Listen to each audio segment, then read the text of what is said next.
രണ്ട് ക്യാവിറ്റീസ് ആണല്ലേ, ഇതിന് സെപ്പറേറ്റ് ചെയ്യിക്കാൻ അല്ലെങ്കിൽ ഇതിന് വേർതിരിക്കാൻ എന്തെങ്കിലും വേണ്ടേ, അല്ലെങ്കിൽ രണ്ട് നമുക്ക് ഒറ്റ പേര് വിളിച്ചാൽ പോരെ. ഓക്കെ, അപ്പൊ അങ്ങനെയല്ല ഹ്യൂമൻസിന്റെ കേസിലിരിക്കുന്നത്. നമുക്ക് ഇതിനെ സെപ്പറേറ്റ് ചെയ്യിക്കാനായിട്ട് ഒരു മസിൽ ഉണ്ട്.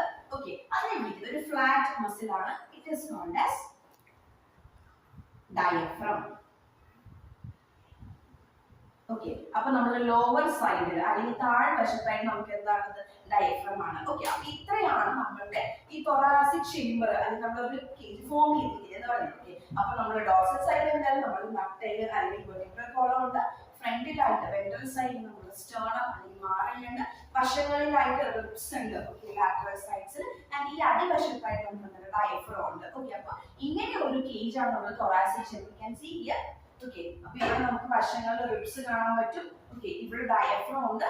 ഇങ്ങനെ ഒരു 2D പിക്സ് ആയതുകൊണ്ട് നമുക്ക് ബാക്കി രണ്ടും നമുക്ക് കാണിക്കാനായിട്ട് പറ്റില്ലേ. ഇവിടെ ആയിട്ടാണ് നമുക്ക് എന്ത് വരിക, നമ്മുടെ സ്റ്റേർണം വരിക. ഓക്കെ, അപ്പൊ ഇതിനകത്താണ് എന്ത് പ്രൊട്ടക്ട് ചെയ്തിരിക്കുന്നത്, നമ്മുടെ ലങ്സ് പ്രൊട്ടക്ട് ചെയ്തിരിക്കുന്നത്. ഓക്കെ ഓക്കെ അല്ലേ, അപ്പൊ അതാണ് ഇതിന്റെ ലൊക്കേഷൻ എന്ന് പറയുന്നത്. ഓക്കെ, ഇനി നമുക്ക് നോക്കുന്ന സമയത്ത് നമ്മുടെ ഏതൊരു ഓർഗൻ എടുക്കണമെങ്കിൽ അതിന് ഏറ്റവും പുറമെ ഒരു ആവരണം ഉണ്ടാവില്ലേ, അല്ലെങ്കിൽ ഒരു മെംബ്രെയിൻ ഉണ്ടാവില്ലേ. ഓക്കെ, അപ്പൊ ഈ ലങ്സിനെ കവർ ചെയ്തിരിക്കുന്ന മെംബ്രെയിൻ, അതിനെ സംരക്ഷിക്കുന്ന അല്ലെങ്കിൽ പ്രൊട്ടക്ട് ചെയ്യുന്ന മെംബ്രെയിൻ അതിന് വിളിക്കുന്ന പേരാണ് പ്ലൂറ.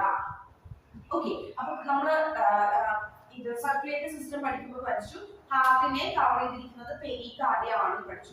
അതേപോലെ ഇതിന്റെ ലങ്സ്, നമുക്ക് ഇത് ലങ്സ് ആയി എടുക്കുകയാണെങ്കിൽ ഇതിന് ഏറ്റവും പുറമേ കാണുന്ന ആവരണമാണ് ഇത് പ്ലൂറ. ഓക്കെ, അപ്പൊ ഹാർട്ടിലെ പെരികാർഡിയം പോലെ തന്നെ പ്ലൂറയും ഒരു ഡബിൾ ലെയേർഡ് മെംബ്രെയിൻ ഉണ്ട്. എത്ര ഉണ്ട്, 2 ലെയറുകളുള്ള ഒരു മെംബ്രെയിൻ ആണ്. ഓക്കെ, അപ്പൊ ഇതൊരു ഡബിൾ ലെയേർഡ് മെംബ്രെയിൻ ആണ്. ഓക്കെ, അപ്പൊ ഡബിൾ ലെയേർഡ് മെംബ്രെയിൻ എന്ന് പറയുമ്പോൾ ഒബിയസ്ലി ഈ രണ്ട് മെംബ്രെയിൻ എടുത്ത് ഒരു സ്പേസ് ഉണ്ടാവില്ലേ. ഓക്കെ, അപ്പൊ ഈ സ്പേസിനകത്ത് ഒരു ഫ്ലൂയിഡ് ഉണ്ട്. ആ ഫ്ലൂയിഡിനെ വിളിക്കുന്ന പേരാണ് പ്ലൂറൽ ഫ്ലൂയിഡ്.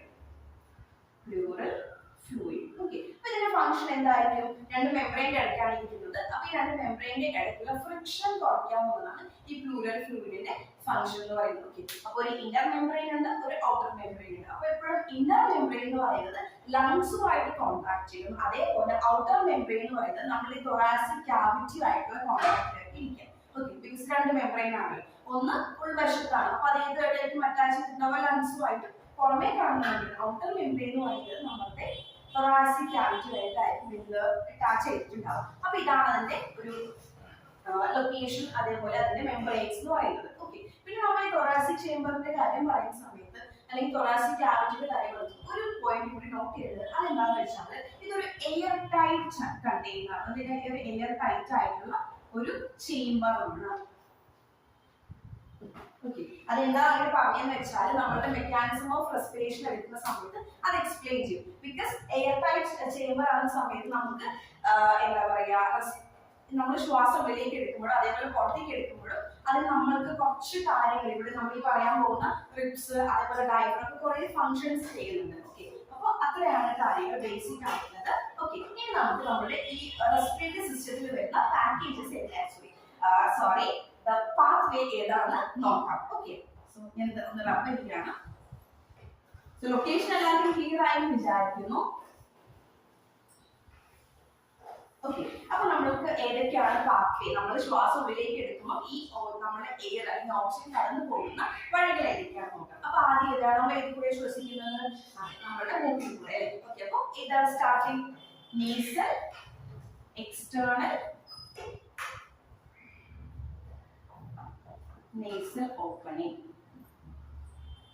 ഓക്കെ, അല്ലെങ്കിൽ നമുക്ക് എഴുതാം നോസ്ട്രിൽസ് എന്നെല്ലാം, അതാണ് കുറച്ചുകൂടി ആക്ട് ആയിട്ട് എഴുതാം. നോസ്ട്രിൽസ്. ഓക്കെ, നമുക്കൊരു പെയർ ഓഫ് നോസ്ട്രിൽസ് ഉണ്ട്. അപ്പൊ ഇതിൽ കൂടെയാണ് എന്ത് ചെയ്യുന്നത്, നമ്മൾ ശ്വാസം ഉള്ളിലേക്ക് എടുക്കുന്നത്. ഓക്കെ, അപ്പൊ അവിടെ നിന്ന് നമ്മൾ ശ്വാസം എടുത്തു, നമ്മൾ അടുത്ത ഭാഗം ഏതാണ്, അതിനെ വിളിക്കുന്നതാണ് nasal passage. Okay, so nasal passage.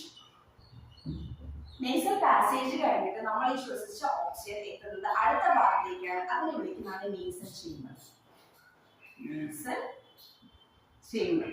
ഇത് ടേംസ് കാണുമ്പോൾ തന്നെ നമുക്ക് ഇതെല്ലാം നമ്മുടെ മൂക്കിന്റെ ഭാഗങ്ങളാണ്. എക്സ്റ്റേണൽ നോസ്ട്രിൽസ്, ഈ നമ്മൾ പറയുന്ന ഓപ്പണിങ്സ് ആൻഡ് ഹോൾ, അത് കഴിഞ്ഞിട്ടുള്ള നേസൽ പാസേജ്, ഇവിടെ ഇതുവരെയുള്ള പ്ലേസ്, അത് കഴിഞ്ഞിട്ട് ഒരു ക്യാവിറ്റിയിലേക്കാണ് ബിൽഡ് ചെയ്തത്, that is nasal chamber. Okay, ഇത്രയും കഴിഞ്ഞാൽ നമ്മുടെ മൂക്കിന്റെ പാർട്സ് കഴിഞ്ഞു. അടുത്ത നമ്മുടെ ഈ എയർ എൻ്റർ ചെയ്യുന്ന ഭാഗമാണ് ഫാരിങ്സ്. നമ്മൾ കഴിഞ്ഞ മുമ്പിലെ ചാപ്റ്റർ ഡൈജസ്റ്റീവ് സിസ്റ്റം പഠിക്കുമ്പോൾ പഠിച്ചിട്ടുണ്ടായിരുന്നു ഫാരിങ്സിന്റെ ഒരു പ്രത്യേകത പഠിച്ചു. ഞാൻ ആ കാര്യം മെൻഷൻ ചെയ്തിട്ടുണ്ടായിരുന്നു.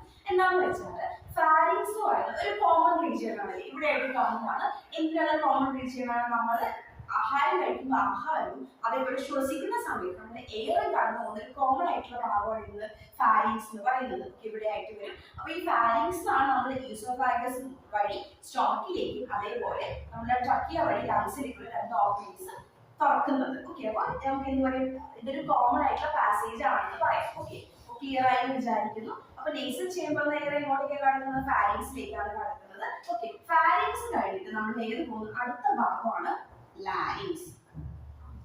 ഓക്കെ, സോ ലാരിങ്സ് എന്ന് പറയുന്നത് എനിക്കിപ്പോ സംസാരിക്കാൻ എന്നെ ഹെൽപ്പ് ചെയ്യുന്ന ഒരു ഓർഗനാണ്. അതായത് നമ്മൾ സൗണ്ട് പ്രൊഡ്യൂസ് ചെയ്യാനായിട്ട് ഹെൽപ്പ് ചെയ്യുന്ന ഓർഗനാണ് ഇത് ലാരിങ്സ് പറയുന്നത്. അതിന് വേറൊരു പേരും കൂടി വിളിക്കും, അതായത് സൗണ്ട് ബോക്സ്.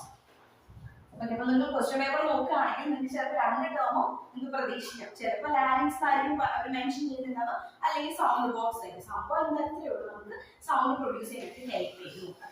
ഓക്കെ, അപ്പൊ ലാരിങ്സ് കഴിഞ്ഞിട്ട് അടുത്ത ഭാഗമാണ് ട്രക്കിയ.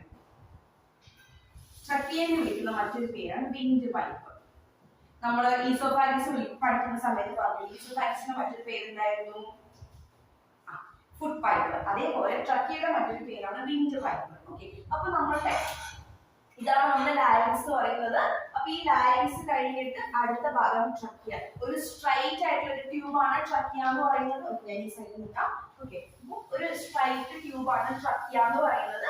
ഈ ട്രക്കിയ നമ്മൾ ഒരു ഫിഫ്ത് തൊറാസിക് റിബ് ഒക്കെ റിബ്സ് നമുക്കറിയില്ലേ, വാരിയല്. ഈ വാരിയല് അഞ്ചാമത്തെ ആ ഒരു പൊസിഷൻ എത്തുന്ന സമയത്ത് ഇത് ബൈഫർക്കേറ്റ് ചെയ്യും. ബൈഫർക്കേറ്റ് എന്ന് വെച്ചാൽ ഇത് രണ്ടായിട്ട് ഡിവൈഡ് ചെയ്യും. അപ്പൊ എന്താ ട്രക്കിയക്ക് സംഭവിക്കുന്നത്? ട്രക്കിയ ഒരു ലോങ് ട്യൂബാണ്, ഒരു സ്ട്രെയിറ്റ് ട്യൂബാണ്. അത് രണ്ടായിട്ട് ഡിവൈഡ് ചെയ്യും. രണ്ടായിട്ട് ഡിവൈഡ് ചെയ്യുന്ന രണ്ട് ബ്രാഞ്ചുകളും നമ്മുടെ ലങ്സിന്റെ അകത്തേക്കാണ് എൻ്റർ ചെയ്യുന്നത്. ഇനി ഇവിടെ നിന്ന് പറയാൻ പോകുന്ന കാര്യം ശ്രദ്ധിച്ച് കേൾക്കണം.